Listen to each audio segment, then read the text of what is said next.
ये बताइए कि साइबर सिक्योरिटी या जो फ्रॉड प्रोटेक्शन आप मान लीजिए या फिर हमारी वल्नरेबिलिटी के हिसाब से हमारी स्थिति क्या है, नंबर वन एक कंट्री के रूप में, और हम कितने सेल्फ रिलायंट है इस बारे में।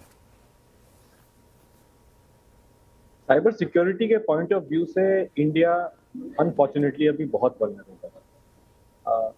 2025 में अब तक के जो 10 महीने हैं उनमें जो साइबर फ्रॉड्स हुए हैं और अगले 2 महीने का अगर हम फोरकास्ट लें तो ऑलमोस्ट 20,000 करोड़ का साइबर फ्रॉड इंडिया में 2025 में एक्सपेक्टेड है एंड ऑफ द ईयर। तो वल्नरेबिलिटी तो बहुत है। जितने भी इंस्टीट्यूट्स हैं जो साइबर अटैक्स पे रिसर्च करती हैं, जो साइबर थ्रेट्स पे रिसर्च करती हैं, उसमें हमेशा इंडिया वर्ल्ड की टॉप 3 कंट्रीज में आता है जो साइबर अटैक्स का टारगेट है। तो उस पर्सपेक्टिव से जो आपका क्वेश्चन है उसे मैं बड़ा कैटेगोरिकली कह देता हूँ कि इंडिया वल्नरेबल है और इसलिए ये स्टेप बहुत बहुत ही इम्पोर्टेंट था और इसलिए ये स्टेप वेलकम। ठीक है, तो धीरे धीरे हम आगे बढ़ेंगे। हो सकता है कि हम इसमें सेल्फ लैंड भी हो जाए, और कुछ हो या ना हो, हमारे पास ह्यूमन कैपिटल ज़रूर है और उसका उपयोग हम भले नहीं कर रहे हो लेकिन दूसरे कंट्रीज़ कर रहे हो, मगर है तो हमारे पास। पवन जी, ये बताइए कि हमारे अप्रोच में क्या होना चाहिए, क्या नहीं है ये हम ना भी कहें, क्या होना चाहिए, क्योंकि इसमें भी हम ऐसा लग रहा है इंटरमीडियरीज पर डाल के छोड़ रहे हैं। पहले जिन चीज़ों में इंटरमीडियरीज पर हमने भरोसा किया उसमें क्या रिजल्ट हमें मिला है, और ये रणनीति अगर इम्प्रूव करनी हो तो क्या करना होगा? मुझे लगता है कि हमको एक होलिस्टिक अप्रोच लेने की आवश्यकता है, जो फिलहाल वर्तमान स्तर पर मुझे मिसिंग नजर आती है। क्यों? जब तक आप बुनियादी सवालों को उठाएंगे नहीं, तब तक आप बुनियादी चुनौतियों से डील करने की दिशा में आगे अग्रसर नहीं हो पाएंगे। अब आपने कह दिया कि साहब एआई जनरेटेड कंटेंट जो होगा या आपका डीफेक कंटेंट होगा, उसको रोकथाम करने की जिम्मेवारी आपने फिलहाल इंटरमीडियरीज के कंधे पर डाल दी है। आपको मालूम है कि भारत के पास कोई आज भी आर्टिफिशियल इंटेलिजेंस को समर्पित कानून नहीं है।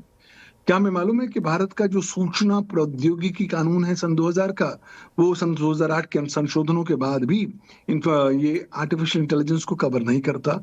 तो इस संदर्भ में आवश्यकता ये है कि अगर छोटे कदमों को लेने के साथ ही हम समझें कि हम युद्ध जीत गए हैं, तो इससे बड़ी मिथ्या नहीं हो सकती।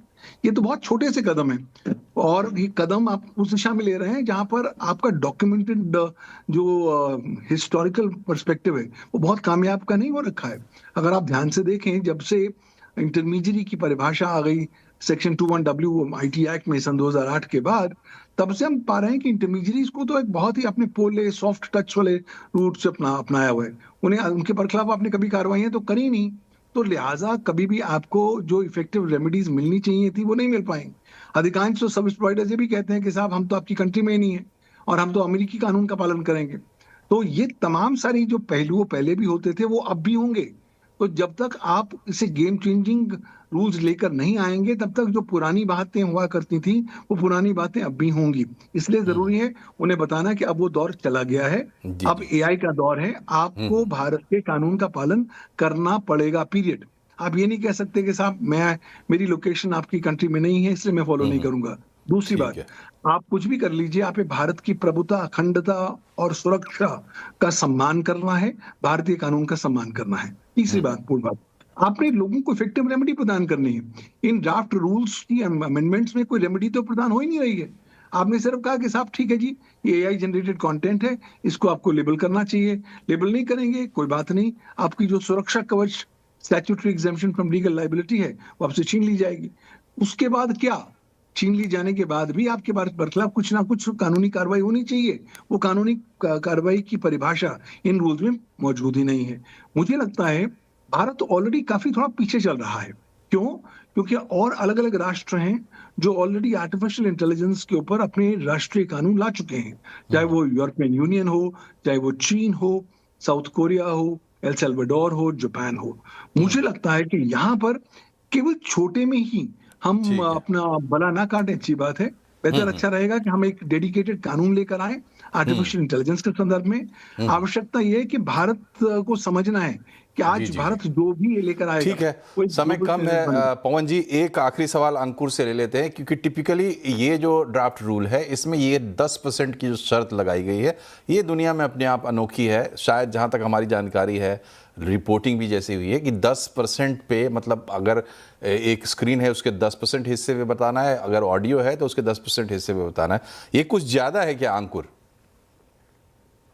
जी देखिए, ये तो विजिबिलिटी होनी चाहिए तो 10% में तो ठीक है, मगर अगर किसी भी चीज़ की ऑथेंटिकेशन के लिए, जैसे आपने अभी लास्ट टाइम कहा था मेटा डेटा के थ्रू हम उसको आइडेंटिफाई कर पाए, या क्या बोलते हैं वाटर मार्किंग यूज़ करें, या क्रिप्टोग्राफिक सिग्नेचर्स यूज़ करें, या for digital forensic signatures use करें, जिससे क्या होगा कि जहाँ पे वो 10% यूज़र अपने हिसाब से खुद डाल रहा है, ये कुछ प्लेटफॉर्म्स खुद उसको डिटेक्ट कर पाए और वो 10% और प्रॉपर एक इंफॉर्मेशन यूजर को स्प्रेड कर पाए कि ये जो चीज है, ये यूजर ने तो कंसेंट दिया ही है कि एआई जनरेटेड है। कभी कभार वो नहीं भी दे सकता है, मे बी उसको इंफॉर्मेशन नहीं हो ये चीज कैसे देना है। तो ये कुछ प्लेटफॉर्म खुद ये कुछ एआई टेक्नोलॉजीज को जी। आइडेंटिफाई करने के लिए लगाए, और इसमें तो कोई दो राय है ही नहीं कि पहचान होनी चाहिए। ये आपका हक भी है, आपका अधिकार तो है ही, लेकिन आपकी जिम्मेदारी भी है कि सिर्फ आप एआई मार्किंग के भरोसे नहीं रह सकते, किसी भी चीज़ की मार्किंग के भरोसे नहीं रह सकते। आपकी अपनी ऑब्जर्वेशन स्किल्स को भी आपको बढ़ाना होगा इस युग में जहां सब कुछ आप देख रहे हैं डिजिटल है, साइबर है।